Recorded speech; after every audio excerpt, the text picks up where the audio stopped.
Olá, pessoal, sejam bem-vindos a mais um episódio do nosso podcast Ponto Saúde, o seu ponto de encontro com a sua saúde. Eu sou Bruna, host e sócia desse podcast, e hoje, em homenagem ao esse mês de outubro rosa, estamos aqui com a doutora Alessandra Bova e a doutora Fernanda Caruso para falar sobre câncer de mama. Um assunto tão importante para a nossa população feminina, que tem aí sofrido fake news frequentemente, que a gente precisa trazer um pouco mais de foco e ciência por trás desse assunto que abala, inclusive, muitas mulheres brasileiras. Bom, a doutora Alessandra Borba é mastologista em Porto Alegre, professora da URGS, atua no Hospital Moinhos de Vento, Clínicas e PUC, com foco em câncer de mama hereditário.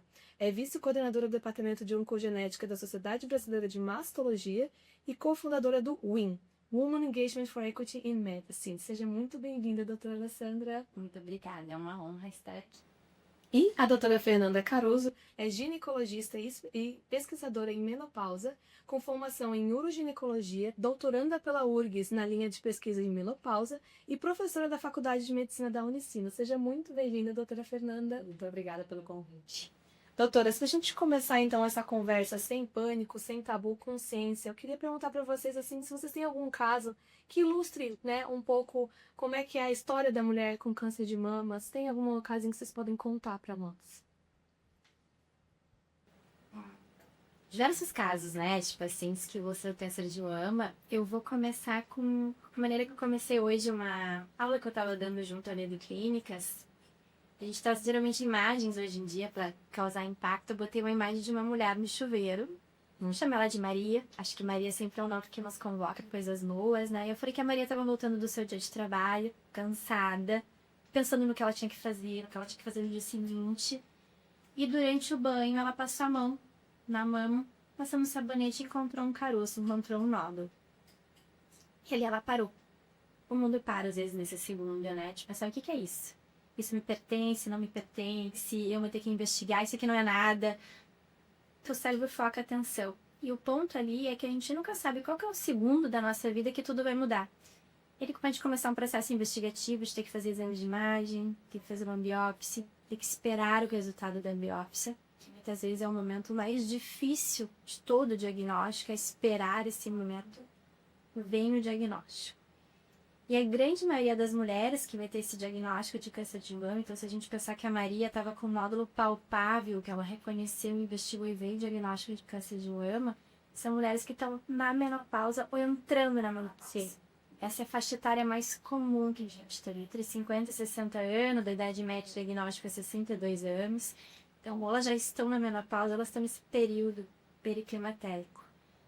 E essa mulher teria que estar fazendo mamografia anual. Mas muitas vezes, na correria do dia a dia, a gente esquece um ano, inúmeras pacientes, eu fazia todos os anos, mas ano passado eu não fiz. E aí tem diagnóstico, mas não foi por causa disso que não fez ano passada, né? A ideia da mamografia é detecção precoce. É poder pegar ele bem pequeno e reduzir o tratamento. Mas é um momento de vulnerabilidade da mulher, então se eu trago a Maria para cá, a Maria vai estar entrando nesses sintomas climatéricos, ela já estava cansada, ela já vinha com esquecimento, ela já perguntou o que está acontecendo comigo, com menos libido, já estava mudando totalmente o seu corpo, e de repente, aquele nódulo ali na mama que muda tudo, muda toda a trajetória e o planejamento dela daquele ano. Perfeito. E é uma mulher que ela já carrega muitas coisas, né? Acho que a mulher de 40, 50, 60 anos, ela tá numa fase, eu digo isso para as minhas pacientes, que ela tá cuidando de si menos, tá cuidando dos filhos, se tem, mas muitas vezes tá cuidando do marido, da esposa, dos pais, das tias, às vezes, que algumas cuidam das tias. Essa mulher, ela muitas vezes ela não se dá o tempo, né? Nem de ir no banho, tentar se palpar, e aí às vezes quando percebe isso, ela, opa, peraí, mas eu tenho que cuidar de mim, né? Então é difícil, como é importante nós estarmos aqui trazendo, né, lançando para essas mulheres a observação de que elas precisam tirar um tempinho para elas também, né? E pensando assim, nesse tempinho, né, no banho, assim, como é que é? Vamos trazer bem pro básico, né? Por que a mulher tem que fazer no seu exame de toque de autodiagnóstico? Como é que ele realmente vai ajudar no rastreio? É importante que a mulher se verifique no banho, né? Que vá papar as mamas? Como é que funciona? Perfeito. Essa pergunta é muito importante, porque muitas mulheres têm medo de fazer mamografia. Sim. Quando a gente fala desse termo fake news, tem muito em volta da mamografia, né? Uma mamografia dói muito, ela causa o câncer, então ficam com medo e consideram que fazer autoexame é o suficiente. Então, o autoexame ele não é um exame de rastreamento. Ele não vai fazer uma detecção precoce de uma lesão não palpável, porque o objetivo da mamografia ele é esse, detectar uma lesão não palpável. Então, a gente está falando de lesão de 3 milímetros a 1 centímetro que eu quero encontrar na mamografia. O autoexame, em média, vai encontrar um nódulo ou uma alteração de 2 centímetros. Então, já muda completamente no tratamento. Já é um tratamento muito mais agressivo. Normalmente vai acrescentar mais morbidade. Essa palavra morbidade que é mediqueza. O que é isso? Sequelas. Sim. Eu vou ter que fazer, às vezes, uma cirurgia maior. Eu vou ter que precisar fazer uma quimioterapia muitas vezes. Eu não vou conseguir reduzir o tratamento. Então, a detecção precoce é importante não só para aumentar a chance da paciente estar viva até os 100 anos. Todos meus pacientes sabem disso. Eu falo, quero que vocês vivam até os 100 anos. Eu quero viver até os 100 anos. Então, a chance de estar viva do diagnóstico até os 100 anos muda. Quem faz a mamografia muda. Ela salva vidas, ela reduz mortalidade associada a câncer de mama. Mas, além disso, ela reduz a sequela do tratamento. Então, é muito importante fazer. Então, voltando para o básico, a gente teria que fazer a mamografia. Todas as mulheres, a gente nasceu mulher, tem mama. A gente pode ter câncer de mama. Tem que fazer todas as mulheres mamografia a partir dos 40 anos anualmente, todos os anos. E quem é considerado de risco moderado ou mais elevado, grupo de alto risco? Se aquelas pacientes têm muito histórico familiar de câncer de mama na família, tem um histórico de câncer de ovário, aquelas que já conseguiram fazer um teste genético e veio com alteração genética num gene associado a alto risco de desenvolver câncer de mama, esse grupo de pessoas, às vezes pacientes que têm uma biópsia já com atipia, então já tinha um nódulo ali que não estava tão bom quando a gente faz a biópsia, e outros fatores que são multifatoriais, a paciente é considerada então de mais alto risco para massa antes dos 40 anos.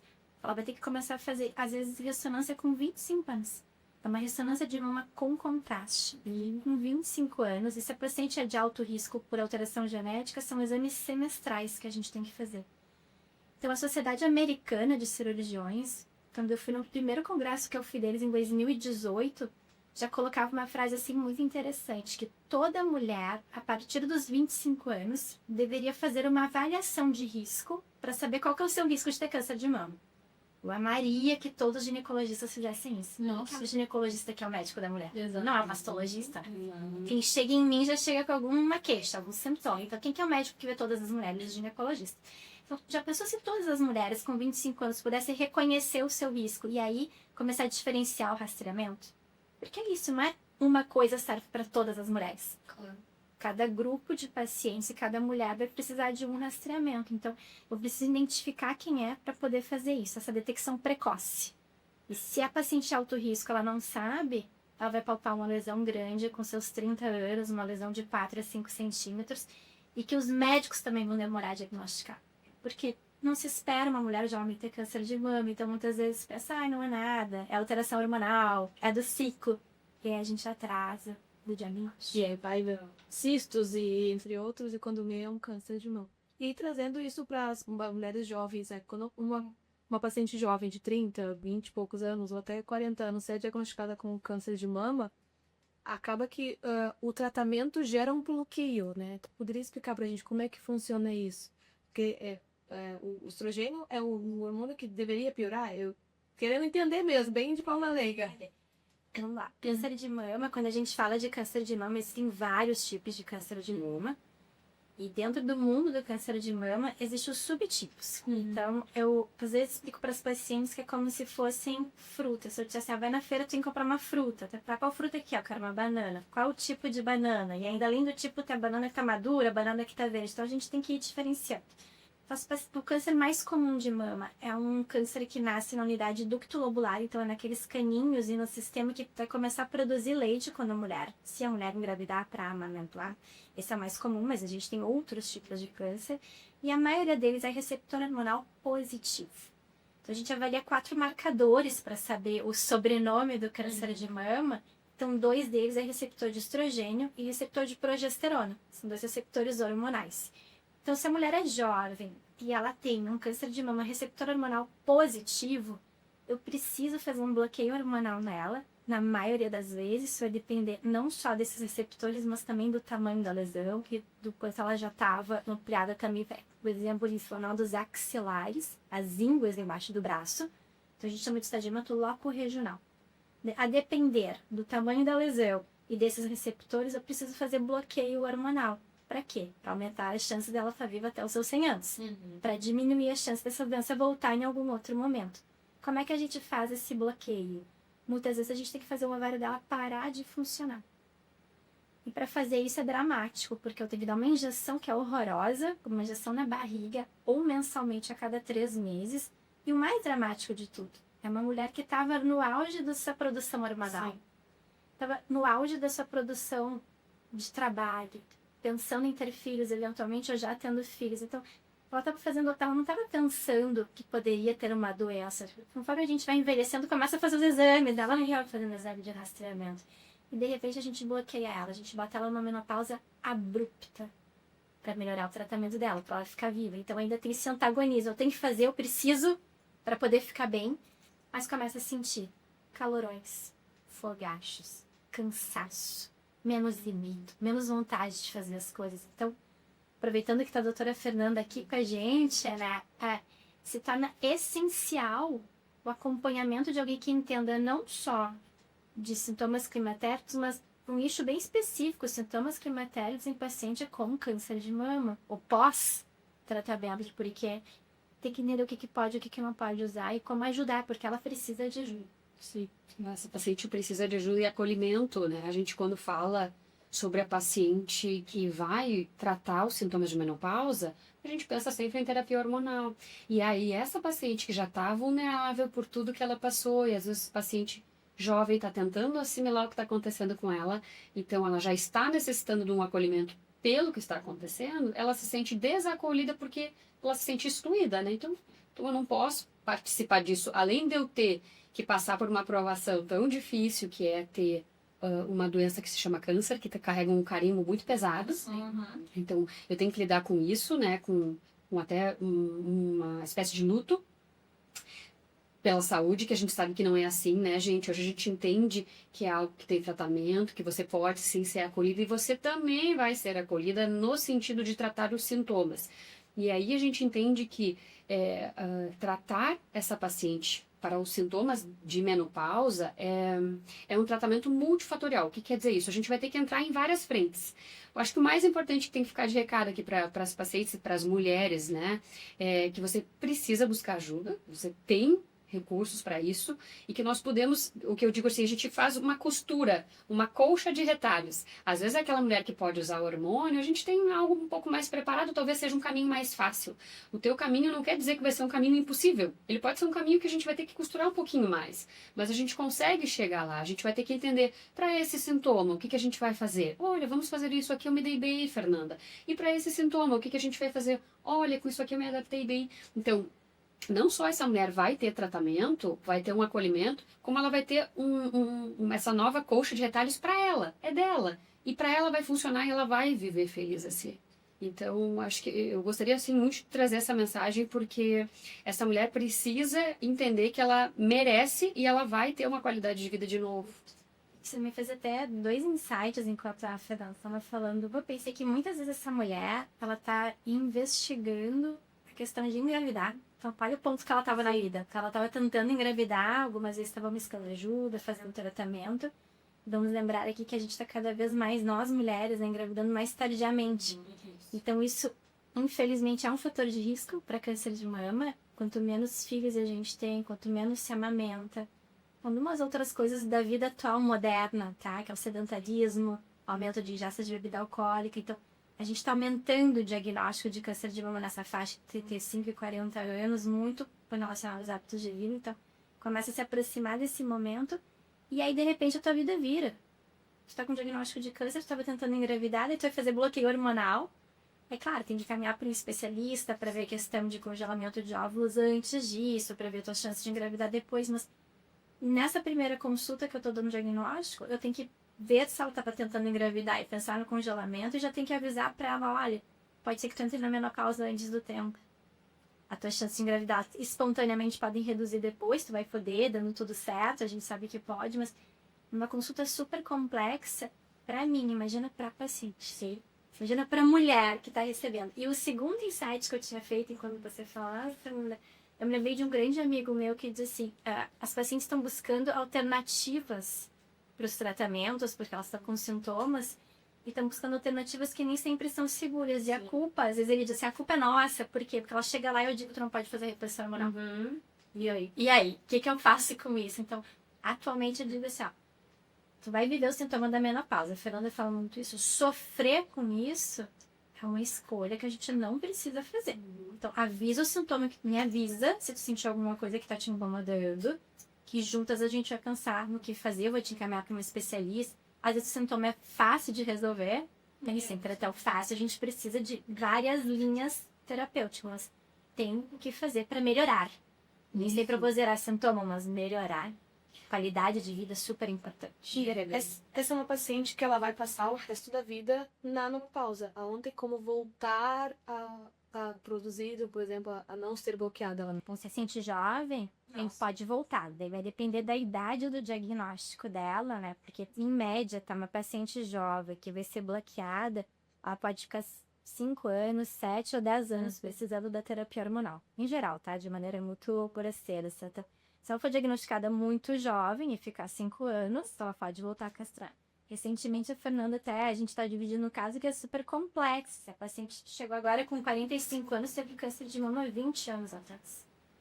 Então, ela tá menstruando, ela tá ovulando, ela tá com os hormônios dela. E provavelmente ela vai entrar na menopausa um pouco antes do tempo. Sim. Porque ela fez quimio e a quimioterapia faz o que a gente chama de depressão do ovário, né? Então, assim, colocando ela em risco de menopausa um pouco antes do tempo do que a população em geral. Sim. Mas ela tem uma vida longa, inclusive, menstruando e ciclando pós o tratamento dela há 20 anos atrás. Que não era o ideal, né? Mas ela chegou pra gente como uma surpresa, assim, porque no fim é uma paciente que meio que não seguiu o tratamento tradicional, né? Que mudou muito, né? Nada assim, há 20 anos atrás. Isso foi até muito bonito de ver com essa paciente. Essa gente mudou completamente. Isso é uma coisa, inclusive, que os pacientes acabam ficando muito na dúvida, né? Porque a população às vezes não entende que a medicina evolui e de uma forma muito rápida. Então acaba que as pessoas ficam confusas e de certa forma completamente compreensível, né? Porque uma hora a medicina fala uma coisa, outra hora é outra, e aí eu vejo isso como a importância da gente seguir uma linha e profissionais que sejam sérios e que tragam informação atualizada, né? E isso é muito importante do amparo dessa paciente, porque assim, por exemplo, uma paciente jovem recebeu o diagnóstico, entrou na menopausa induzida, e aí, não posso usar TRH, eu não vou fazer nada, ou eu vou ir para com alguém aí da rede social e vai falar que tem que usar testosterona que vai me ajudar na libido, né? Então, o quanto também o médico tem esse papel de levar essa informação correta e atualizada, porque, né, a gente vai olhar um guideline de 5 anos atrás com um guideline de agora, as condutas às vezes são completamente diferentes, né? E que bom, né? A gente melhora, Essa parte da masto é bem... Mastologia. Eu estudo parte genética também, assim, tendo muito mais rápido a tecnologia e o conhecimento do que a gente dá conta de absorver, assim. Às vezes a gente fala sobre isso, dou uma aula sobre isso, daqui a 10 anos é outra aula. Não tem a menor dúvida disso. Mas que bom, a gente está melhorando o conhecimento. E acho que a gente está mudando também um pouco o perfil de médico, porque no passado, principalmente aqui no Brasil, a gente tem várias culturas diferentes, mas no passado eu acho que o médico era detentor do conhecimento, ele dizia, tu tem que fazer isso. Era o rei da verdade, a gente nem sabia muito. Hoje em dia a gente tem acesso à informação. O paciente também pode estudar, pode ouvir podcast, ele pode se atualizar, ele pode buscar informação. Tem também várias plataformas, sites que formam de maneira factível do paciente entender um texto, né, para ele poder chegar e discutir contigo. E isso é muito importante, porque não existe só uma única linha, às vezes, de tratamento. Sim. Eu costumo dizer assim do paciente, para sair de onde eu estou, do meu consultório, para até o hospital, às vezes eu tenho 3, 4 e 5 caminhos diferentes. Perfeito. Uns vão ser mais longo, mais curto, mas tem que ver o que se adapta também melhor para o paciente. A gente tem mais de uma opção. Tratamento, né, da linha hormonal, por exemplo, a linha não hormonal, para paciente com câncer de mama. Tem vários tratamentos para o sintoma, não é só aquele. Então a gente tem que ver com a paciente o que encaixa no dia a dia dela. como é que é a rotina dela. E a gente pode usar os estudos para fazer isso, não pelo que eu acho, mas o que eu consigo fazer com segurança para paciente. Mas uma coisa, um adendo que eu queria fazer. A gente mudou muita coisa, mas é uma pergunta minha. E que não mudou é que a gente deve fazer mamografia, né? Eu acho que isso a gente não conseguiu mudar ainda. Pra gente trazer essa informação para as mulheres aqui. Fazer mamografia é realmente tão importante assim. Muito. Até recentemente, um barulho muito grande nas redes sociais, essa questão dos exames de imagem, porque a gente quase teve um retrocesso. A Agência Nacional da Saúde estava modificando algumas regras e ia tirar a necessidade, a cobertura, o convênio poderia não fazer a cobertura do rastreamento entre 40 e 50 anos anual. Seria um retrocesso. Atualmente chega obrigado a pagar isso, né? Se o médico pede a mamografia numa paciente com 40 anos, o convênio tem que pagar. E aí foi falado muito sobre isso, foi no atraso dos pacientes. A gente tem várias pacientes famosas com câncer de mama que foram para a rede social. Isso foi muito importante. Então, a importância da gente levar a informação para as pessoas também buscarem. E essa questão toda fez com que também as sociedades, que é o Colégio Brasileiro de Radiologia, que são as pessoas que mais estudam, tá? Políticas de rastreamento, os dados de rastreamento. Eles fizeram tantas cartilhas com informações para combater as desinformações que são faladas. Então, fica aqui uma dica, o Colégio Brasileiro de Radiologia tem postagens, tem até aulas prontas para médico que quiserem passar essa informação adiante. E eles fizeram um encontro, 4 encontros com expert, daí veio o grupo que eu trabalho também, o WIMP, experts internacionais, para voltar para os primeiros dados, que é da década de 80, de estudos randomizados. Os estudos randomizados é o que a gente considera o melhor padrão, assim, para a gente conseguir dar uma conduta, né? E os estudos, eles são todos desenhados para fazer rastreamento com mamografia ou autoexame ou não fazer o rastreamento. Todos eles mostram benefício de redução de mortalidade. É um exame barato. É um exame barato de fazer. Então, tem a ressonância é maravilhosa, espetacular. Não é barata, a gente não tem acesso para todo mundo. É um exame difícil de ficar. Ontem mesmo a paciente me disse, doutora, eu tentei ficar, mas eu não consegui. Eu vou ter que fazer com analgesia. Então, por mais que a mamografia doa, ela é rápida, é barata e traz resultado. Quais são esses resultados? Redução em 30% da mortalidade associada a câncer de mama. Isso é muito impactante. Às vezes as medicações que a gente usa, tem quimioterapias que a gente usa que o benefício é de 4%. Nossa. 4% de redução de mortalidade. Então, é muito impactante quando a gente fala isso. Parece um nome feio falar redução de mortalidade, mas traduzindo, as tuas chances de ficar viva até os 100 anos, ficar atuando viva até os 100 anos, aumenta se tu faz uma mamografia anual. Porque ninguém tá blindado para não ter câncer de mama. Perfeito. Eu sou saudável, não tem ninguém na minha família. Pode ter. Quais são tuas chances? Em torno de 10%. Ao longo da vida.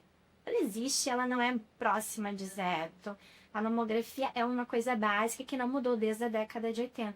A gente se esforça, a gente tenta. Tem alguns exames melhores, tem. Tomossinte é uma mamografia que faz como se fosse uma tomografia da mama, faz cortes milimétricos. Tem alguns estudos populacionais, principalmente em regiões de países mais desenvolvidos, que é mais fácil fazer rastreio, aonde se mostra melhor fazer a tomossíntese, porque eu tenho menos recall, que é ter que chamar de novo a paciente caso eu tenha dúvida. Então, reduz um pouco as dúvidas, embora aumente um pouco a quantidade de radiação. Mas ainda a mamografia, do ponto de vista mundial, acho que não vai ser tão cedo substituída. E até esses dias eu estava vendo no jornal uma notícia da mamografia com inteligência artificial para identificar nódulos menores de não sei quantos centímetros. Pode explicar um pouquinho pra gente como é que já está sendo usada ou ainda é a fase de estudos? Inteligência artificial vai vir com tudo, acho que o mundo já virou, né? A gente só tá tendo que se adaptar com isso, assim, mas do que eu me recordo, tá? Dos estudos, é muito importante a gente entender os estudos. Assim, tem estudo para tudo. Sim. Tem estudo em rato, tem estudo retrospectivo, tem estudo para tudo. A gente tem que saber interpretar esses estudos. Então, eu já vi manchete, a inteligência artificial reconheceu o tumor antes do que o olho do ser humano. Como é que foi esses estudos? Eles pegaram pacientes já diagnosticados por câncer de mama, olharam para trás, e a inteligência artificial conseguiu reconhecer anos antes na mamografia daquele paciente do que foi dado o laudo. Só que o estudo retrospectivo não quer dizer que a inteligência artificial vai conseguir fazer isso sem ninguém ter visto antes. Ela foi treinada, ela sabia que ali tinha um câncer. Ela falou, será que eu reconheço aqui um câncer antes? Que é diferente. Eu não tenho dúvida que ela vai conseguir isso um dia, mas a gente ainda não está neste momento. Porque tem algumas coisas que para nós, quando a gente fala de estudo de medicina, é isso, tá? Tem algumas coisas que parecem muito lógicas. Quantas coisas a gente aprendeu na faculdade, a gente fazia ou dava explicação. Ah, eu faço isso por causa disso. Mas quando a gente bota no estudo clínico, nem sempre dá resposta. Então, o estudo clínico ele é muito importante prospectivamente. Então, eu acho que a inteligência, isso é uma hipótese, a inteligência artificial vai conseguir diagnosticar antes do olhar do homem, é melhor treinada, menos falha. Mas eu preciso provar antes de botar em prática. E provar num estudo daqui para frente. Estudos retrospectivos são sempre mais fáceis, sem vieses. Por isso que é importante a gente estar aqui trazendo especialista, né, para traduzir. Exatamente. Porque como é que o paciente vai saber desses detalhes? A gente olha a notícia e já pensa, né? Nossa, não preciso nem fazer essa mamografia. Ou a mamografia já vai identificar Mas isso. sabe, Porque muitas pessoas, inclusive, vão olhar e vão pensar, não vão associar a mamografia, vão associar um outro exame que a identidade artificial faz. E daqui a pouco, de novo, entra e naquela... tem a termografia. Daí, eu mesma vi um vídeo do TED Talk, eu amo TED Talk, tá? Eu vi um vídeo de uma mulher dizendo que pela impressão digital tinha conseguido detectar câncer de mama. Eu falei, nossa, e tá no TED Talk, não deixa eu ver isso. O que eu fiz? Fui atrás do nome da pesquisadora, joguei no PubMed, que é o principal local que a gente encontra as publicações. Eu encontrei um estudo de 6 anos atrás com 20 pacientes. Nossa. Ou seja, é uma hipótese maravilhosa, super torço que dê certo. Imaginou uma impressão digital e pode ser que dê certo. A gente tem alguns estudos até vendo por sangue, vendo pela secreção do mamilo, mas antes de eu pensar que a mamografia vai ser substituída, ainda tem uma longa estrada pela frente para a gente comprovar que efetivamente eles vão detectar. A gente já tem estudos prospectivos em larga escala e a mamografia já provou isso. Tá na década de... E por isso a gente precisa reforçar na mamografia, né? Eu acho que é bem importante nesse podcast a gente deixar esse recado, porque é isso, né? Fica com uma pergunta Claro. que é recorrente. Então, o ultrassom, que nós aqui no Sul chamamos de ecografia, não substitui. Essa coisa de que eu tenho recebido muito, né? As pacientes fazendo isso por colegas e eu fico na dúvida também, já discutimos isso eu e a Alessandra várias vezes, sobre vale a pena fazer de 6 em 6 meses. No início do ano eu faço uma mamografia, no meio do ano eu faço um ultrassom, ou posso fazer só ultrassom que não dói, que vai ser a mesma coisa? Ultrassom, né? Essa famosa eco. A eco de mama, né? Ecografia de mama. Então, a ecografia é muito mais fácil do paciente realizar. Passa um gel na mama, olha, não aperta tanto, não dói, né? É mais fácil de agendar também do que a mamografia. Mas não, ele não é mais de rastreamento. Não tem essa capacidade de detectar um nódulo pequeno quando ele ainda não é sintomático. Quando as mamas são principalmente lipossubstituídas, que é o momento onde tem mais diagnóstico de câncer de mama, tá? As pessoas dizem que pra gente encontrar o câncer de mama, como ecografia, procurar uma agulha no palheiro. É muito difícil, porque na imagem da ecografia a gente enxerga muitas formas. Se eu não tô achando que tem alguma coisa aqui nessa região que eu tenho que olhar melhor, é capaz de passar nódulos de até 5, 6 milímetros. Então, a mamografia ela é complementar. Um exame complementar. Ela ajuda a mamografia quando a mamografia tem dúvida, ou quando a mamografia enxergou alguma coisa, ou quando a mamografia tem uma sensibilidade menor, que são alguns casos, por exemplo, de mamas densas. O que é isso, então? A mama densa é aquela mama que tem muito tecido glandular. O tecido glandular, a mamografia é branco. Então, a mamografia fica toda branca. E como é que é a lesão de um câncer, uma lesão de um cisto, como é que é uma lesão de microposição? Ela é branca na mamografia. Então, branco no fundo branco é mais difícil de ver. Então, eu preciso do ultrassom para me ajudar a enxergar. Agora, no fundo cinza, a lesão branca pequena é muito fácil de ver. E outra coisa importante, levem as suas mamografias anteriores, ou hoje em dia tem QR Code, né? Tem os códigos de acesso, porque o comparativo também ajuda muito.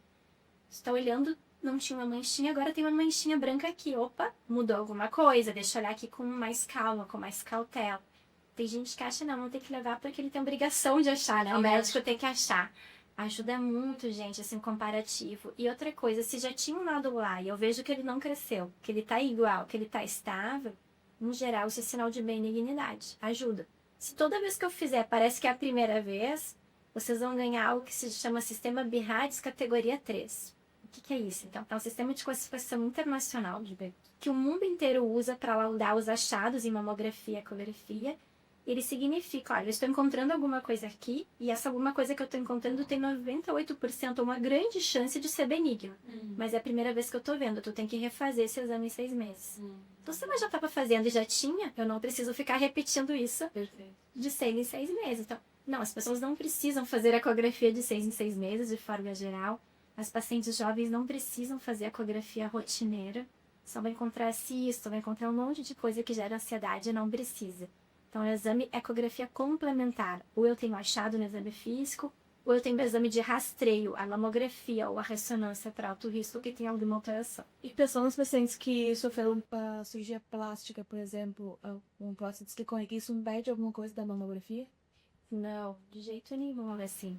Essa pergunta é super inteligente. Todas essas perguntas que eu tô respondendo, para ter essa resposta, teve algum estudo científico. Então, na ecografia teve estudo, tá? Então, vai que a ecografia eu consegui identificar alguma coisa. Então, se fez um grande estudo que se chama EVA-TRIAL, muito bonito esse estudo, que se comparou ressonância, mamografia, ecografia, com padrões diferentes, e foi vendo se a ecografia acrescentava ou não algum benefício para detectar lesões antes. Não.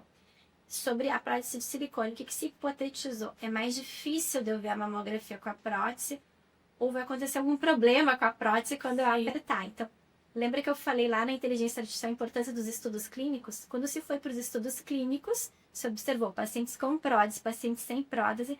As pacientes com prótese não tinham diagnósticos mais avançados. A gente conseguia enxergar igual. Então, era uma hipótese de que seria mais difícil. Mas com o olho treinado e com a manobra adequada, as pacientes com prótese precisam fazer uma manobra a mais. Tem uma vista aí, manobra de Eclu. A gente traciona a mama para frente para separar um pouco a aula da prótese, poder enxergar numa visão a mais a mamografia. A gente consegue detectar cedo igual às vezes. Perfeito. Isso tanto na prótese, por trás do músculo ou na frente do músculo, que os pacientes normalmente sabem disso, né? Ah, a minha foi atrás, a minha foi na frente. E algumas são dual plane, né? Usamos dois planos, assim. Então, tem alguns detalhes, é um pouquinho mais fácil de enxergar a mamografia quando a prótese está atrás, mas, de novo, nos estudos clínicos, que é o que me interessa, que é dados clínicos, aumenta o diagnóstico, ou seja, as lesões são maiores se a paciente fez uso de prótese ou não. Perfeito. Eu queria voltar um pouquinho, né, na trajetória da paciente como descobriu o câncer de mama, né? Ou seja, apalpando a mama, ou fez a mamografia, enfim, um rastreio assim.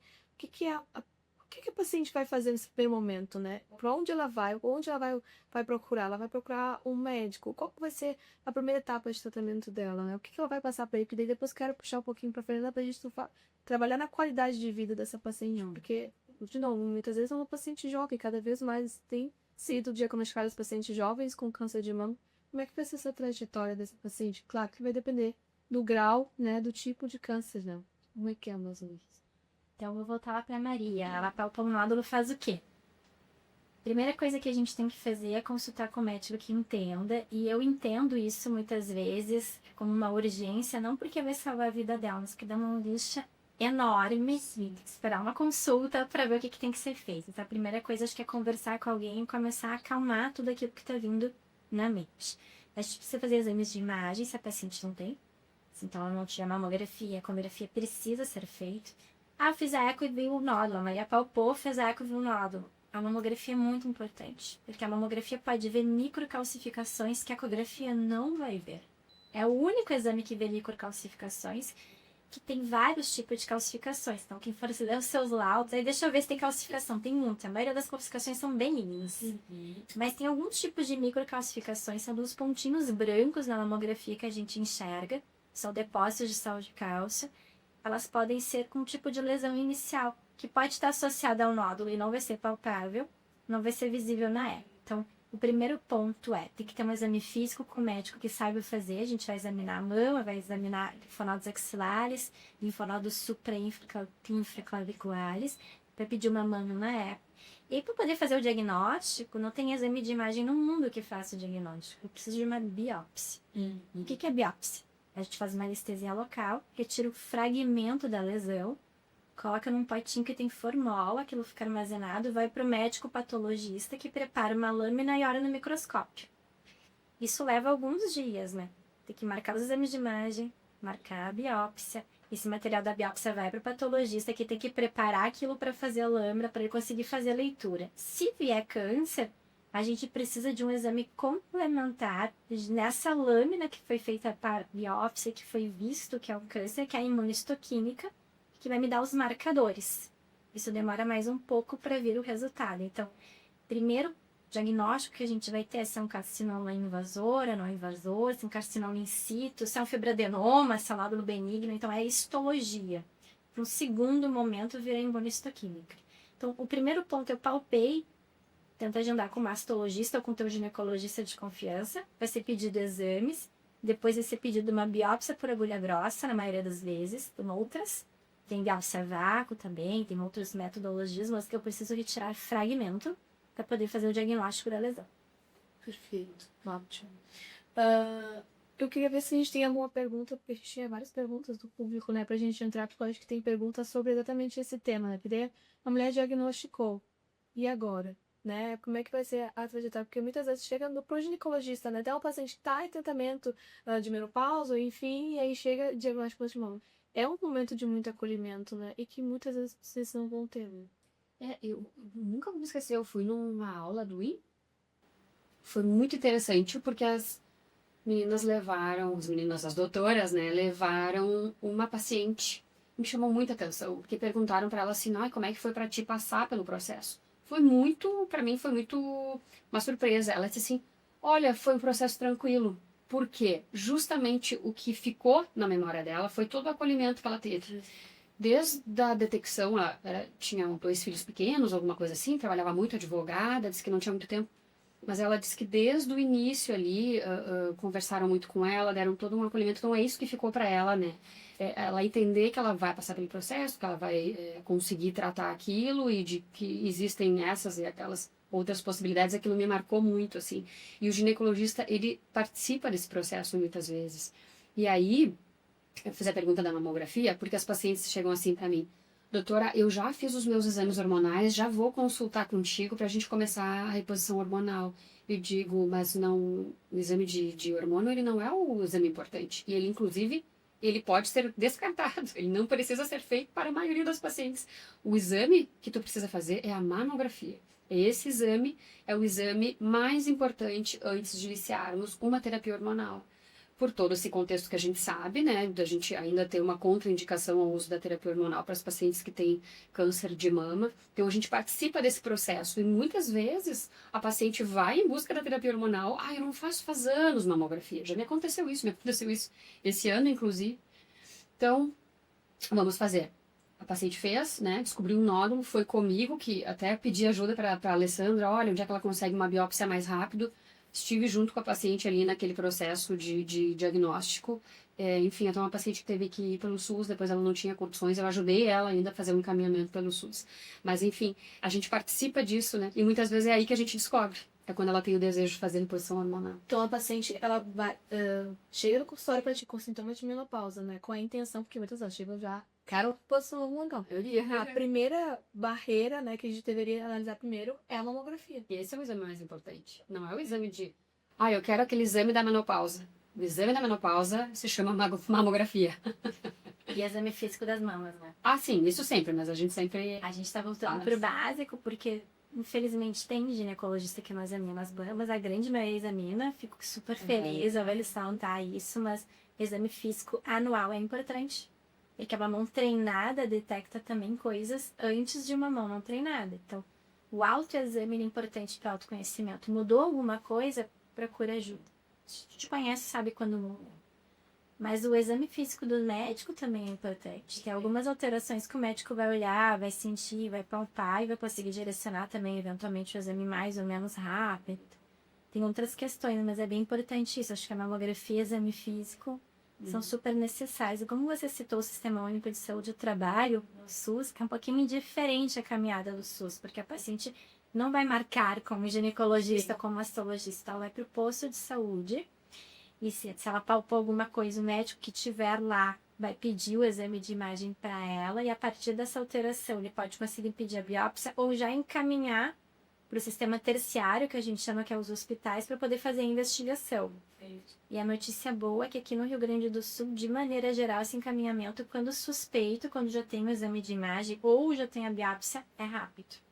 De maneira geral, né? Nunca generalizar, eu sei que tem um monte de gente que esperou, mas de maneira geral, o caminhamento bem feito quando chegou no médico do posto de saúde tem sido rápido.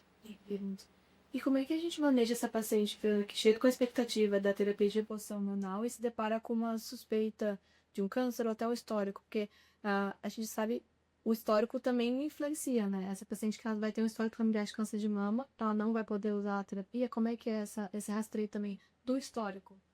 Acho que essa é a pergunta mais realizada. Diária, né? Essa é a pergunta diária e é a pergunta que a gente precisa responder. E talvez seja uma pergunta que não tenha resposta pronta. Sim. Por isso que falar sobre isso, sobre mama, sobre câncer de mama, sobre risco, é tão importante a gente ter cuidado, até porque as coisas estão mudando, né? A informação está mudando. Mas o que a gente tem hoje, quando a gente fala em terapia hormonal, a gente não fala sempre assim, sim ou não para essa paciente. A gente fala assim, vamos ver quem é esta paciente. Isso eu explico para elas. A gente tem que entender quem é você. Quem é você para um risco de um câncer de mama, e se a terapia hormonal pode aumentar, ou pode não aumentar, ou pode aumentar muito, ou pode aumentar menos, porque de certa forma, né, para a maioria que vai usar a longo prazo, a gente pode ter sim algum acréscimo de risco.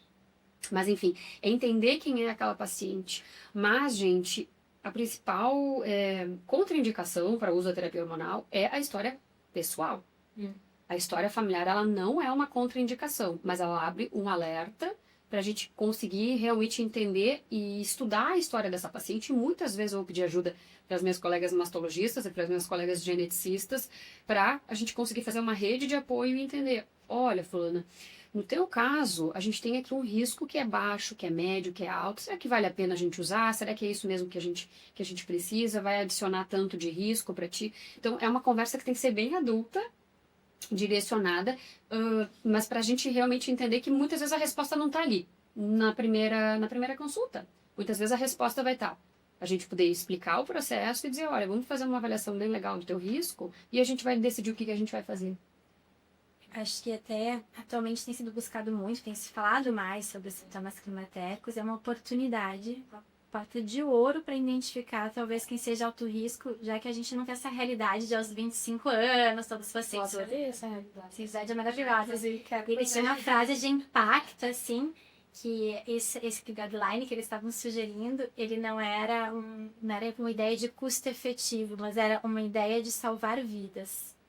Então era algo bem impactante. Eles não estavam importados com a parte econômica, eles queriam salvar vidas. E acho que a melhor ideia para salvar vidas é a gente conseguir fazer avaliação de risco. Então, se não for os 25, for os 50, ótimo. E lembrando, essa avaliação de risco ela pode mudar. Porque hoje, a paciente pode ter, a mulher, né? Pode ter, eu posso falar, doutora Fernanda, aumentar. Tem alguém com um caso de câncer na família? Eu vou dizer não.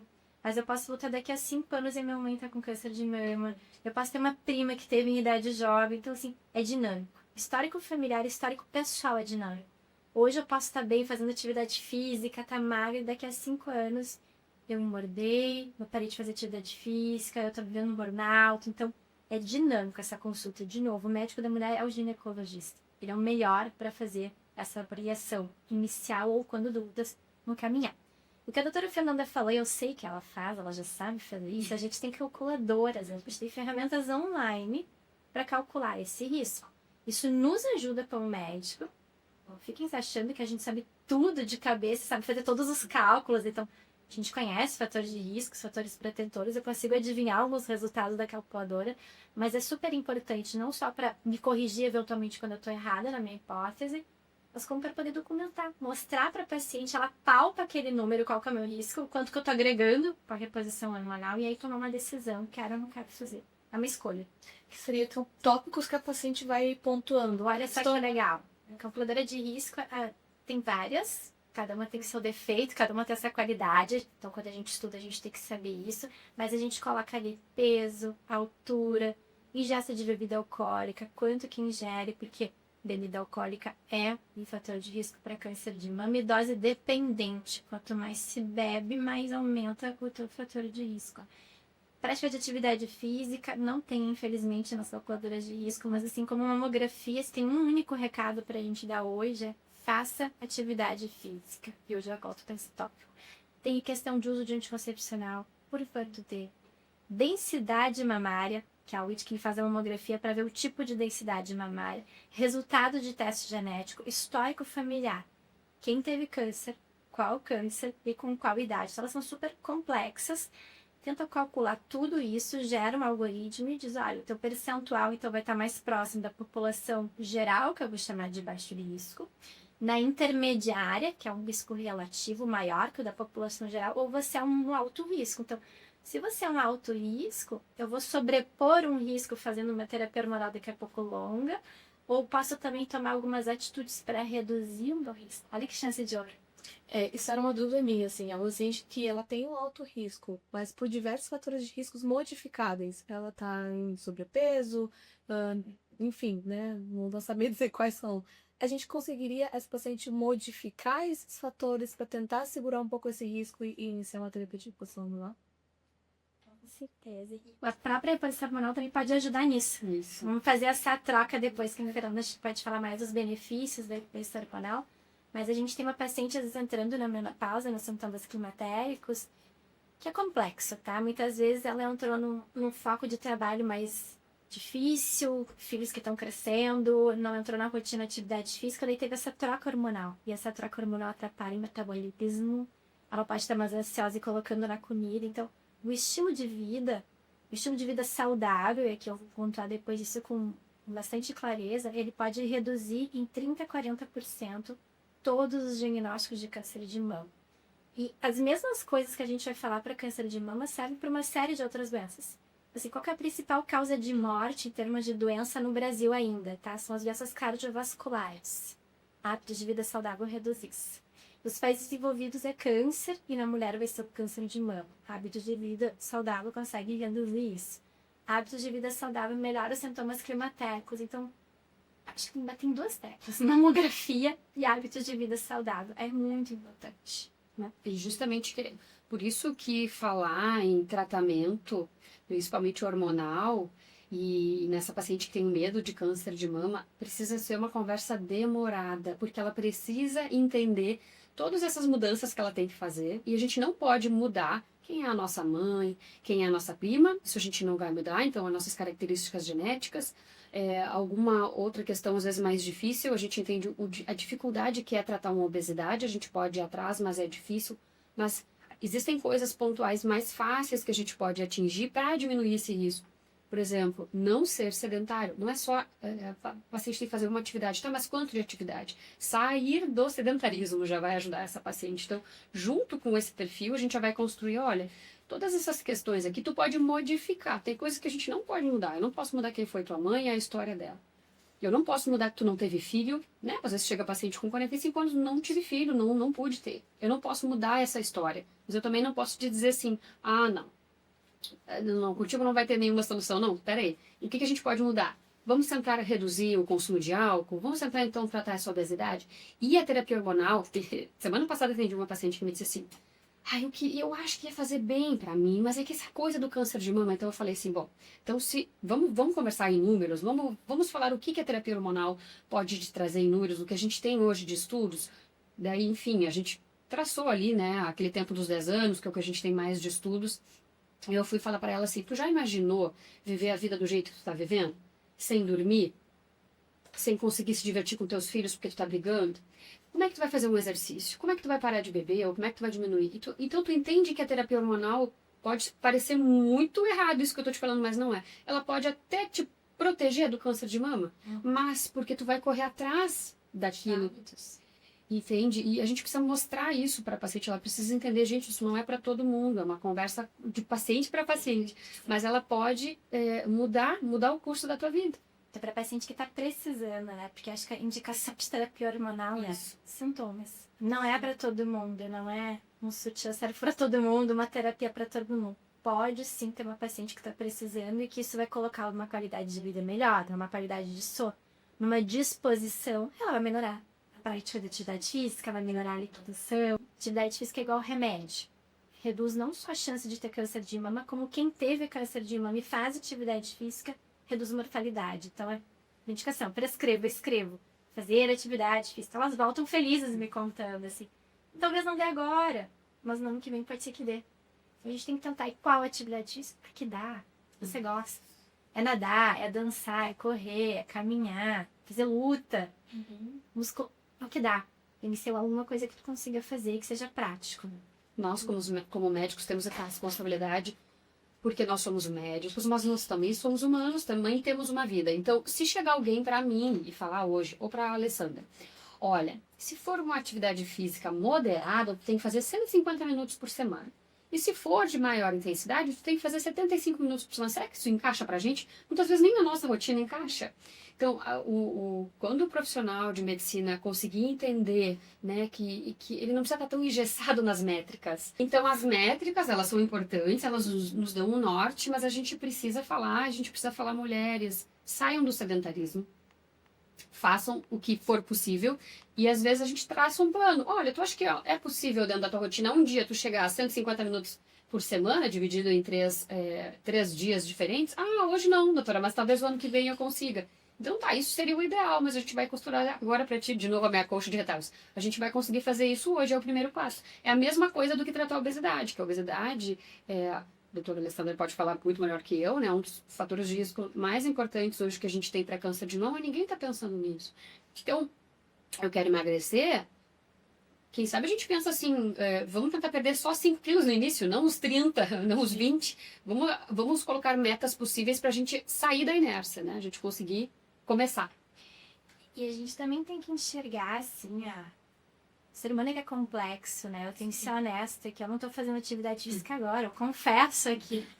Sou uma apaixonada pela atividade física. Fiz uma vida inteira. Desde pequena pratiquei esporte. Da minha primeira gestação, fiz toda a gestação Muay Thai. Mas agora não deu. Sim. Ok, eu tô tentando me perdoar. Peço perdão público. Eu tô tentando, mas assim, eu vou voltar. Tentei voltar, fazem 15 dias, tô tentando fazer de maneira irregular, do jeito que não. A gente tem momentos complexos na vida e também cabe o médico não castigar, porque senão, não tá fazendo, agora você vai ter câncer. Não, não é assim que funciona. Sim. Tem gente que tem todos os fatores de risco, não tem nenhum. Não, tem todos os fatores protetores, não tem nenhum fator de risco que vai ter câncer de mama.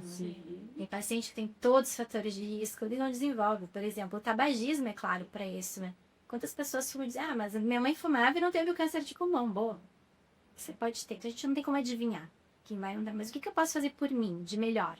Nesse momento eu tô cuidando da alimentação e da minha saúde mental, que é outra coisa muito importante da gente falar aqui. Os pilares básicos de saúde é atividade física e uma alimentação para cuidar do corpo. E a gente também tem que falar de saúde mental. Então, eu investi no Mindfulness agora. Eu investi em tentar organizar a minha vida para quê? Para eu conseguir colocar a atividade física de volta, entre outras coisas. E esse momento acho que é muito peculiar na minha vida. Da Fernanda também está com filha pequena. Para quem tiver filho pequeno e está nos escutando, ok. A gente entende não conseguir fazer a atividade física.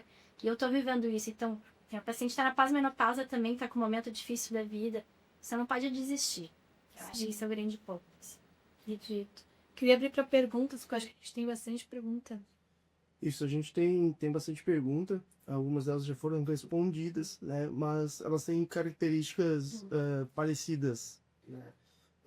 Lá no Instagram da doutora Fernanda, a gente recebeu algumas perguntas.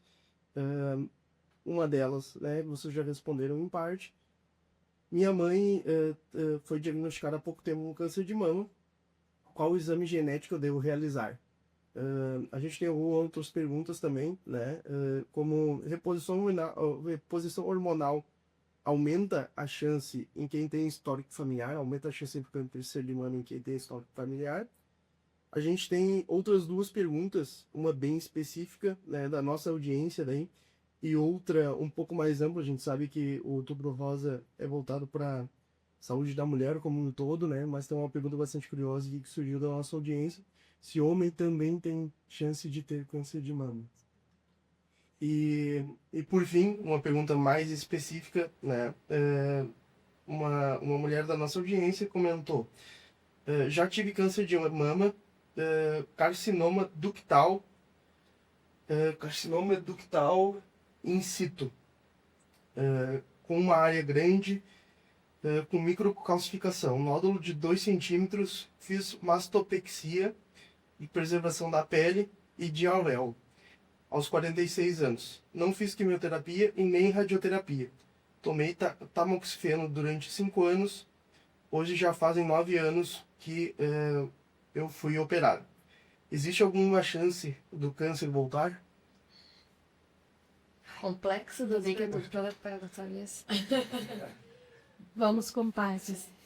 Vou começar com o teste genético, que é minha casa, né? Minha área de mestrado e doutorado. E às vezes eu fujo de falar, isso é louca assim, mas voltando, quando eu falo do mundo do câncer de mama, então a grande maioria dos casos de câncer são o que a gente chama de esporádico, são ao acaso, a gente está falando então 90% dos casos não tem alteração genética, mas em 5 a 10% desses casos de câncer de mama, ela desenvolveu porque desde que ela nasceu, essa mulher, ela tem uma alteração genética que favorece ela a vir ter câncer de mama. Então, ter alteração genética não é igual a ter câncer. O que é essa alteração genética? A maioria das alterações genéticas ocorre nos genes supressores tumorais, que são nossos genes para nos ajudar a fazer defesa. Então, nossa célula está se replicando, de vez em quando ela comete um erro na replicação, pode gerar um câncer. A gente tem os genes supressores tumorais para reconhecer aquilo e parar aquela replicação. Então, quando eu nasci, eu tenho um deles falhado, se esse outro falhar, o câncer pode vir. Então, eu preciso de uma série de eventos. Eu preciso do câncer acontecendo, eu já tenho uma falha, eu preciso que o outro falhe para desenvolver câncer. Então, a predisposição. Alguns genes a gente sabe muito, a gente reconhece muitos dados, a gente consegue trazer isso, como, por exemplo, o gene BRCA1 e BRCA2. São genes mais comuns de se encontrar quando faz um teste genético. Então, do mundo das mulheres que têm câncer de mama hereditário, 50% mais ou menos vai ser causado pelo gene BRCA1 ou BRCA2. Ele aumenta o risco de desenvolver câncer de mama, então se desde que a gente nasceu a gente tiver essa alteração, a chance de desenvolver câncer de mama vai de 60% a 80%, mais ou menos. E também muito associado a câncer de ovário. Aumenta de 20% a 40% a chance de ter câncer de ovário. A gente sabe os tipos de câncer mais associado, os outros órgãos que podem ser acometidos. O que eu posso fazer para reduzir essa chance? Então, a gente tem bastante informação, mas toda essa informação, ela só é útil se eu souber quem é essa paciente que tem alteração genética. E, infelizmente, não vem escrito na nossa pele, na impressão digital, não tem inteligência artificial que reconheça isso. A única forma de eu saber isso é fazer um teste genético. Qual teste? Então, hoje a gente tem disponível painel genético germinativo, onde se coleta sangue ou saliva, se extrai o DNA e a gente olha, neste momento, os principais genes associados a câncer. A gente não olha todo o DNA, a gente não olha todo o genoma, a gente olha tudo, porque a gente não saberia nem o que fazer com essa informação. Então, é um painel genético germinativo. Quem tem que pedir? Um médico que entenda da qualidade desse exame. Em alguns exames que parecem que é isso, que são vendidos em farmácia, a gente chama de Direct Consumer Test. Então, o cliente vai lá, compra o teste e faz em casa. Mas a grande maioria deles não olha, por exemplo, o gene inteiro. Ele olha só algumas mutações pontuais dentro do gene BRCA, daí vem escrito BRCA negativo. Aí tem aqueles textos pequenininho lá, dizendo não, ele só olha 3 mutações mais importantes encontradas na população judaica, que foi uma das primeiras populações onde a gente descobriu, os judeus Askenazi, eles têm alterações que a gente chama de fundadora dentro do gene BRCA. Então é um teste que não sabe. E pior, algum desses testes fazem resultados falsos positivos. Então vai dizer que tem alteração ou não tem alteração. Então tem que ser um médico que entenda se o laboratório que está sendo feito é de confiança, é de qualidade, tem que saber o teste que está pedindo. Quando pedir, tem que fazer um aconselhamento pré-teste. Olha, pode ligar esses resultados, o que pode acontecer é isso. E depois também tem que saber o que fazer com esse resultado. De nada me adianta vir um resultado. A paciente tem alteração no gene BRCA. Fica em casa com esse resultado. E a grande potência desse teste genético é a gente poder mudar a história, muitas vezes, de uma família. Uma família que tem muitos casos de câncer. A gente conseguir fazer ou com que as pessoas não venham mais a ter câncer, porque a gente pode sim fazer algumas cirurgias redutoras de risco, ou conseguir começar a fazer detecção precoce e aumentar a chance daquelas pessoas ficarem vivas. Tem uma outra questão que a gente pode hoje em dia também oferecer, que é fazer uma fertilização in vitro e selecionar um embrião que não tem aquela alteração. Isso é factível na medicina hoje. Claro, tudo vai envolver custo, tem uma série de questões para fazer, riscos, benefícios, aconselhamento. É de uma beleza incrível. É uma minoria dos casos, mas quando eu reconheço que eu mudo tudo na história daquela paciente e daquela família. Então, o que tem que ser feito? O teste genético. Então, se eu tive uma familiar que teve câncer de mama, é indicado que todas as mulheres da família realizem o teste genético. Ou aquela faz e aí vê se a gente... O ideal a gente sempre tenta escolher, assim, daí vem a importância de alguém que entenda, assim, Atualmente, os médicos que mais entendem são os médicos geneticistas.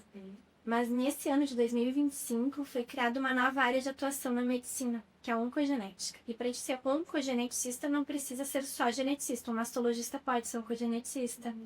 Um cirurgião de cabeça e pescoço vai poder ser, um radioterapeuta. Então, algumas áreas pediram para entrar nesse quesito, né, da área de atuação e vão poder fazer um treinamento para ter essa área de atuação. Então, nesse momento, o geneticista que mais entende, mas a gente tem diversos oncologistas no país que sabem muito, que são experts. Eu fiz a minha linha de mestrado e doutorado nessa área, então eu entendo disso. Então, tem que buscar alguém que entenda. Porque o grande ponto é esse, eu tenho que saber qual teste, preciso do teste. Qual teste, um teste bem feito, e depois o que fazer com esse resultado. Porque não adianta eu ficar em casa com ele. E que eu vou trazer um caso que é sempre legal da gente falar, né? Meu marido, ele é médico, estava fazendo uma consulta de pré-operatório de cirurgia bariátrica, e no meio desse pré-operatório perguntou de histórico familiar, e o paciente tinha história familiar importante de câncer. A irmã teve câncer de mama, uma tia, uma prima. Ele tem que fazer teste. Tem que fazer teste genético, porque, claro, fala em casa, né? Então, ele como clínico sabia disso. E quando eu atendi a paciente, a irmã dela já tinha feito o teste genético. E a grande importância de alguém que faz o teste genético não é só para a pessoa, é para a família inteira. Porque, claro, se a pessoa tem o câncer, o ideal é que a pessoa que tenha câncer faça, e já explico o porquê. Eu posso ajudar ela, ele é muito mais potente, muito mais custo-efetivo quando eu consigo detectar alguém que tem alteração e ainda não tem câncer. Eu quero reduzir a chance dessa sobrevivência. Essa é a beleza. Das minhas medidas preventivas que a gente estava falando, ou redutoras de risco, são todas aquelas que a gente já falou. Evitar um excesso de bebida alcoólica, evitar a obesidade.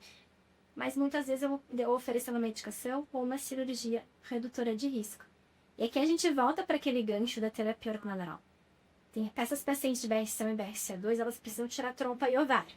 Para reduzir o risco delas, né, de desenvolver câncer. Isso de ovário. ficou no exame genético. Exame genético. Tem uma alteração no gene BRCA1 e BRCA2. Tem uma variante patogênica no gene BRCA1, por exemplo, que é um gene associado a 40% de chance de ter câncer de ovário. Mas tem 60% de não ter. Mas não tem nenhum exame que faça detecção precoce para ovário. Eu não tenho exame de screening, eu não tenho exame de rastreamento. E os estudos clínicos mostraram que fazer a cirurgia que tira trompa e ovário, eu preciso tirar a trompa, reduz a chance de desenvolver esse câncer de ovário. Então, tem que fazer, é recomendado fazer. Mas eu boto uma paciente jovem na menopausa.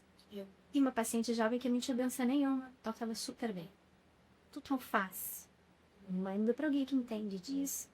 E já existem estudos clínicos também nessas mulheres, né, Fernanda, sobre a possibilidade de fazer terapia hormonal, mesmo que elas tenham risco elevado de ter câncer de mama. Então, num primeiro momento, anos atrás, a gente diria, não, ela não pode, ela é um altíssimo risco para câncer de mama. Mas aí vem os estudos clínicos. Como é que você conversa com ela, então, nessa paciente?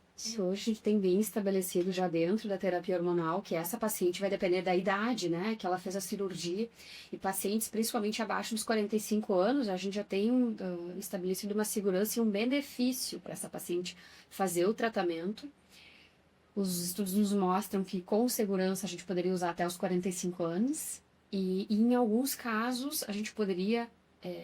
enfim, usar até os 50 anos, isso tem que conversar com a paciente, com o oncologista, com o mastologista, enfim, mas hoje a gente já conduz essa paciente, dependendo da idade dela principalmente, para falar para ela que, olha, tu não só pode usar, como deve usar, em alguns casos, pela questão de, após a cirurgia, principalmente, né, a quimioterapia, mas a cirurgia, ela traz um sintoma muito abrupto, como a Alessandra tinha falado, e a paciente...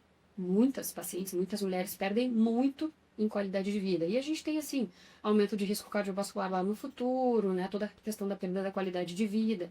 Então, hoje, essa paciente em especial, a gente não trata ela como uma paciente que já teve câncer. A gente entende que ela é uma paciente de risco, a gente entende que é uma paciente de muito risco, mas que a gente tem essa brecha, né? E esse olhar de que até os 45 ou talvez até os 50 anos, acredito que isso até possa mudar nos próximos anos, a gente tem autorização para usar com segurança e obviamente ela vai continuar com o mastologista, com o oncologista e com a gente fazendo o acompanhamento para ela ter o momento da segurança, né, do tratamento. Existe mais de um tipo, né, de terapia, então eventualmente essa paciente retira o útero também, por diversos motivos. E quando tu retira o útero, a tua terapia hormonal é diferente. Ela não vai ser com estrogênio e progesterona. Então, uma terapia só de estrogênio são outros dados. É outro. Coloca ela em risco mais elevado para câncer de mama. Então, realmente é muito caso a caso. São casos complexos. Pergunta assim, então, se eu tenho alguém na família, eu tenho que fazer o teste genético? Quem descobriu o gene BRCA1 BRCA2 é a pesquisadora e cientista Mary Claire King. O que ela defende? Toda a população, o mundo inteiro tinha que fazer o teste genético. Por quê? Porque ela encontra tanto benefício, ela tem uma frase muito potente que ela falou num congresso, que nenhuma mulher que tem uma variante patogênica no gene BRCA1 BRCA2 deveria morrer de câncer de mama mamária. Porque isso é prevenível e desnecessário. Mas eu só consigo prevenir se eu conseguir detectar essas pacientes. Ela acha que tem que fazer geral para toda a população. Mas se eu faço isso, eu tenho um custo. Esse teste não é zero custo, ele tem um custo. Eu tenho um percentual de pessoas que eu vou encontrar. Se eu começo a restringir, pego mais quem tem o histórico familiar e eu sou muito restritiva, eu vou encontrar em torno de 20% de pacientes que têm alteração no teste genético. Então, aqueles casos que teve câncer de mama em idade jovem na família, alguns casos de câncer de mama e ovário, quando faz o teste, 20% vai encontrar uma alteração. Se eu pego todas as pacientes com câncer de mama, em torno de 5% vai ter alteração. Então, depende do critério que eu estou usando, eu vou ter um percentual maior ou menor, e eu vou ter mais gastos. Então, quando eu penso em saúde pública, isso tem que ser levado em consideração. Na paciente do meu consultório, se você, Bruna, vier no meu consultório, eu quero fazer esse teste. Pode fazer. Pagar, no teu caso, como você não tem câncer, o plano de saúde, a seguradora aqui no país não vai pagar o teu caso, vai ter um custo isso. Hoje ele custa em torno de R$ 1.500 a R$ 2.700, R$ 3.000 em geral, bons testes. E o teu percentual de chance de encontrar é esse, se a gente encontrar, a gente vai fazer isso. É assim que eu converso, tá? Mas qual que é o ideal? Por que é melhor eu testar a pessoa que teve câncer na família? Porque aquela pessoa pode ter alteração, ela pode ter uma alteração no gene BRCA e você não ter. Então, o teu resultado vai vir negativo e eu não sei o que está acontecendo na tua família. Sim. E se teu resultado vir negativo e eu sei que na família tem uma alteração genética, é o verdadeiro negativo. Ou seja, eu sei que está causando câncer na família e você não recebe essa alteração. É maravilhoso. Sim. A maneira como eu interpreto isso é diferente. E isso também difere dependendo do gene que tem na família. Os genes de moderado risco, por exemplo, os de GISHAC2, ATM, eles não impactam tanto se eu encontro na família o paciente é negativo. Mas o gene BRCA1, BRCA2, TP53 é importante da gente falar aqui, é o gene associado a liframene, e existe uma mutação fundadora que é típica da região sul e sudeste do nosso país. A gente tem uma frequência muito alta de liframene, uma das mais altas do mundo. No mundo ele é super raro de encontrar, na região sul e sudeste é super comum. Então, se eu tenho que fazer um painel, tem que estar no meu painel BRCA1, BRCA2 e TP53, porque é extremamente comum aqui. Então, vem essa questão de falar assim, a medicina evolui, graças a Deus. Exato. Eu sei o que fazer com as pacientes, eu tenho esse teste. E para a parte de genética, isso é super potente. Eu tinha patente do teste genético até 2013. Tô falando de uma coisa de pouco mais, né, de alguns anos atrás, eu não conseguia oferecer o teste. Hoje eu ofereço, eu sei o que fazer, eu tenho dados, tenho muitas dúvidas. Claro que eu tenho, mas a gente tem muito o que fazer com os pacientes. Mas o ser humano, estava te ouvindo falar e pensando, nossa, quanta informação, mas o ser humano continua sendo complexo. Quantas pacientes eu tenho no consultório que, e isso não é um julgamento, né, é realmente um acolhimento, que não fazem, não conseguem, estão com dificuldade. Fernanda, não consegui, Fernanda, não estou preparada, o quão é difícil, o quanto isso mexe. A minha mãe teve, minha tia teve, eu tenho uma paciente que a mãe e a tia tiveram, as duas não quiseram testar, elas falaram, e elas não vão testar. E eu tô aqui que não consigo. Então, o quanto ainda é complexo isso, né, para os pacientes. Tem uma outra complexidade também que eu sempre tento falar, melhor, a minha mãe teve, imunidade jovem, o melhor é que a sua mãe teste, mas às vezes ela é brigada com a mãe.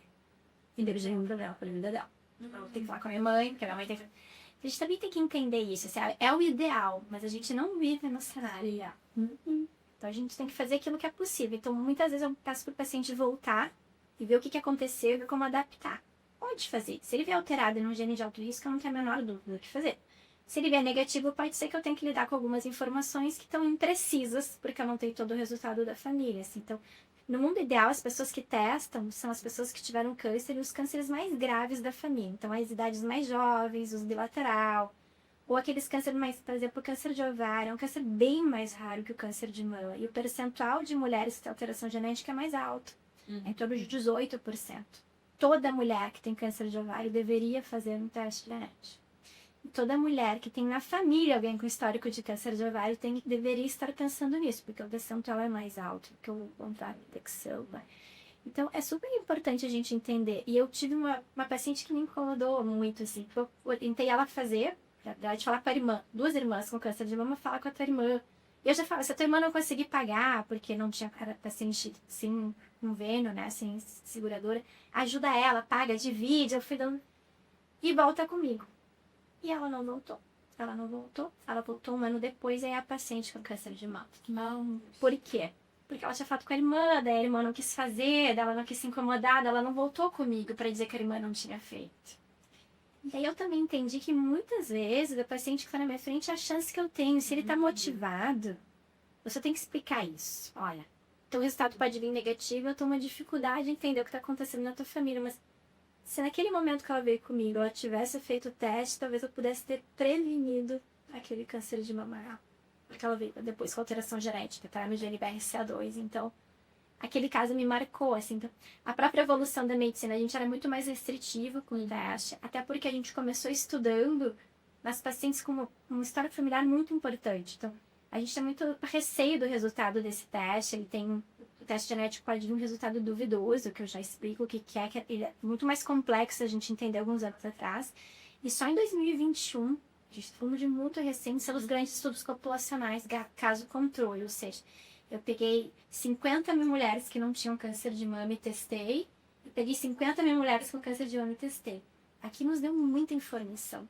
Do que vem nesse teste, quais são os principais cânceres receptores hormonais, positivo ou negativo, associado a gene. Então, a gente tem robustez de informação há pouco tempo. Então, foi mudando a maneira como a gente fala sobre isso, assim. Então, eu oferecia menos, hoje eu ofereço mais. Eu só pondero. Você vai gastar isso, a possibilidade de resultado é esse, que a gente vai fazer isso. Não, tem que saber treinar. Sim, com certeza. E quando a gente fala em tipo de resultado, eu explico, assim, são 3 tipos de resultados que pode vir. Nenhum papel vem dizendo se vai ter câncer. Porque às vezes elas têm medo de fazer e vai dizer que eu vou ter câncer. O teste genético vem num relatório dizendo que você tem uma alteração genética neste gene ou você não tem. E o nome da alteração genética se chama variante patogênica. A ausência de variantes patogênicas, a ausência de alterações, né, nesses genes, ou foi detectada uma variante patogênica no gene BRCA1. Vem ali o nome da variante. Eu posso entrar em banco de dados, verificar aquilo, se aquilo realmente confere, né? Porque ninguém está livre de erro, faz parte disso. Mas tem um tipo de resultado que nos incomodava muito, e por isso que a gente não queria oferecer em larga escala. Quanto mais eu ofereço, mais nesse resultado, que é um resultado duvidoso. Se chama VUS. Variante de significado incerto. O que é isso? Eu costumo explicar que os genes é uma sequência de letra. Então, nessa sequência de letras, de vez em quando tem trocas de letra que não muda a proteína que aquele gene faz. Então, se eu pegar o nome Maria e trocar o I por Y, não muda a proteína. Então, aquela troca de letra não me gera nenhum problema. Se eu trocar o I por K, vai dar um problema. Na marca, eu vou chamar aquele nome a outra proteína, então isso é uma variante patogênica. E tem algumas trocas. Entrou um Y e um W junto. Eu não sei como é que eu vou chamar. Pode ser que eu chame Maria, pode ser que eu não chame, pode ser que altere produto ou não. Então tem algumas trocas de letras que geram um resultado duvidoso para nós. A gente ainda não sabe o que fazer. Então o que a gente faz? Nada. Quando eu não sei o resultado, eu não faço nada clinicamente. Eu sigo acompanhando aquela mulher a cada 2, 3 anos, entro em banco de dados internacionais e fico verificando se aquela VUS foi reclassificada. E a notícia é boa, 90% das vezes é reclassificado como benigno. E por isso eu tenho tranquilidade em não fazer nada. Mas eu não posso abandonar essa mulher. Então, isso tudo tem que ser falado antes. Eu não posso vir com ela com resultado e aí eu explico tudo, mas o que eu faço com isso? Sim. O que eu faço com essa informação? Perfeito. Acho que a gente pode resolver a segunda dúvida dos nossos de homens podem ter câncer de mama ou não. Sim, né? Homens têm mama também, pode desenvolver câncer de mama, mas muito mais raro. Câncer de mama masculino, para cada 100 mulheres a gente tem um caso. Homem não precisa fazer exame de rastreamento justamente porque é mais raro, mas se palpar um nódulo, perceber alguma coisa na mão, procurar ajuda. E a grande informação linkada a isso que a gente estava falando agora é que o câncer de mama masculino precisa ser feita investigação genética. É mais comum ter alteração genética quando eu tenho um diagnóstico de câncer de mama em homem. Então, não só o homem buscar, como se eu tenho histórico na minha família de câncer de mama masculino, eu tenho que fazer essa investigação. Perfeito. Eu acho que a outra pergunta que terapia de reposição hormonal, a gente já teve uma Se eu tenho histórico familiar, se pode fazer. vai ser ponderado. né? É o que a gente tinha falado antes de entender qual é o risco dessa paciente, né? Fazer um cálculo de risco e conversar com o geneticista e com o mastologista, se possível fazer o teste genético, para a gente conseguir realmente dar uma resposta melhor. O que a gente não pode dizer é que o uso da terapia hormonal, principalmente a longo prazo, é isento de riscos, principalmente na terapia hormonal, que a maioria usa, né?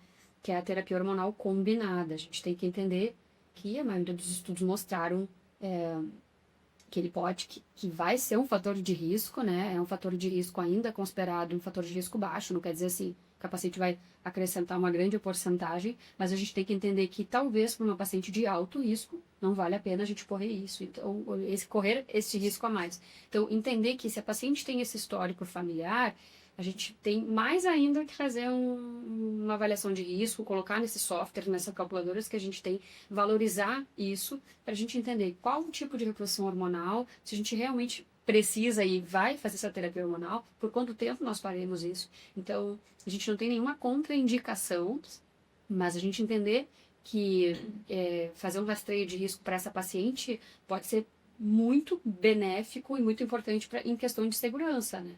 É o que eu sempre digo, a gente advoga a favor da terapia hormonal, mas da terapia hormonal segura, não da terapia hormonal revelia.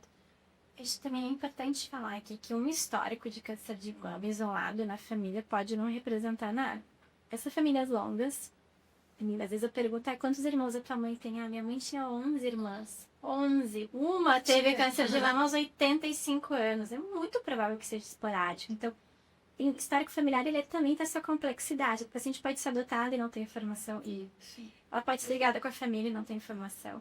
Ela pode ter um monte de gente longeva na família. Os avós viveram até os 90 anos. A mãe tinha 2 irmãs que viveram até a idade mais velha. Então, ela tem um contexto, o histórico familiar. Mas ter algum caso na família é muito provável que seja esporádico. Por quê?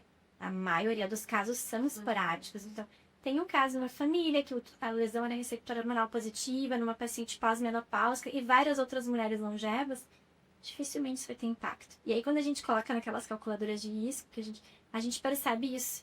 O risco dela é populacional, mesmo com aquele histórico ali perdido. O que é diferente de a minha mãe só tinha uma irmã e ela teve mama e ovário. 85% de chance de ter uma alteração genética nessa família e muda completamente a maneira como a gente vai enxergar aquela paciente. Eu acho que a importância do recado, na verdade, importante que a gente poderia deixar aqui em relação a TNA e câncer de mama é que as pacientes não ficarem com medo do câncer do histórico e não procurarem ajuda por isso. Eu tenho um histórico na família, a tia, tataravó teve câncer de mama, então eu vou conviver com a menopausa porque vai passar, porque vai ser só um sintoma. E não, muitas vezes é só algo que não tem nada a ver, é um acaso, ou enfim, fatores ambientais e não genéticos. Que essa paciente poderia estar muito bem, né, na menopausa, passando por uma menopausa mais tranquila, enfim, com acompanhamento, e não tá porque pelo medo, eu acho que é um pouco por isso essa pergunta tão frequente, né? Porque as pacientes acabam, às vezes, não procurando ajuda, não querem nem saber porque sabem desse histórico de câncer de mama. É entendível, né? E às vezes a gente ir atrás da informação, a gente não vai ter uma informação segura, nem sempre é fácil achar um profissional que esteja habilitado, que saiba lidar com isso, mas realmente neste quesito, câncer de mama, menopausa, sem dúvida, não há nada mais valioso que uma informação. Assim. Então, ir atrás de uma segunda opinião é bem importante para conseguir fazer um tratamento seguro e também para entender se precisa fazer esse tratamento, né? E eu tenho uma visão também de que não existe ninguém que a gente não consiga ajudar. Não posso não poder fazer, ou a gente conversa junto e nesse caso não vai ser a melhor estratégia. Temos outra. Não deu certo a minha segunda estratégia. Temos outras possibilidades, assim. Então, tanto para paciente que está avaliando não tendo câncer, como após câncer, se tem algum sintoma que está incomodando, que está atrapalhando a qualidade de vida, é muito provável que a gente tenha que oferecer, baseado em evidência científica, com estudos, para poder melhorar a qualidade de vida, assim. Bom, eu acho que a gente vai se encaminhando no final do nosso episódio, porque se deixar aqui, eu já tenho umas 800 perguntas a mais para fazer, mas acho que a gente vai virar a noite aqui. E ambas têm filho pequeno, precisam voltar para os seus lares. Eu quero agradecer muito a presença de vocês duas. Nossa, foi uma conversa muito enriquecedora. Acho que a gente conseguiu tirar, quebrar tabus, trazer informação de qualidade, né? Preciosas informações. Quero deixar, então, que vocês façam o encerramento final de vocês, deixem a mensagem que vocês querem deixar para o público e também vendam o peixe de vocês, onde as pessoas podem encontrar vocês nas redes sociais para que continuem recebendo informação de qualidade.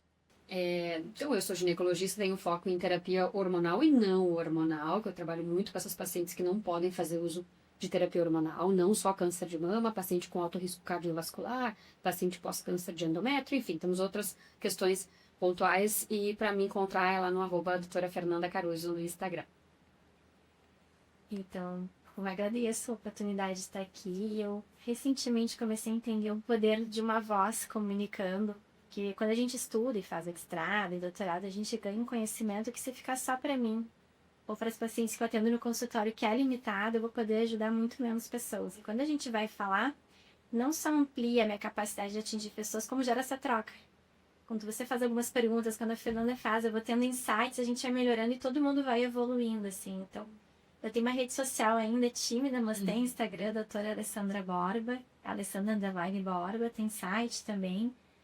E acho que a troca é muito valiosa, então se vierem dúvidas, quiserem fazer comentários, quiserem, a gente consegue responder também via Instagram. A doutora Fernanda abre várias caixinhas, a gente pode fazer uma caixinha pós-podcast, assim. Porque não adianta nada eu ter informação e só chegar. E algo que eu tenho visto, assim, a gente tem muito que melhorar no Brasil, muito. O rastreamento mamográfico, que não é o ideal indicado no Brasil, até pouco tempo atrás era dos 50 a 69 anos bienal, estava sendo feito só em 20 a 30% das mulheres.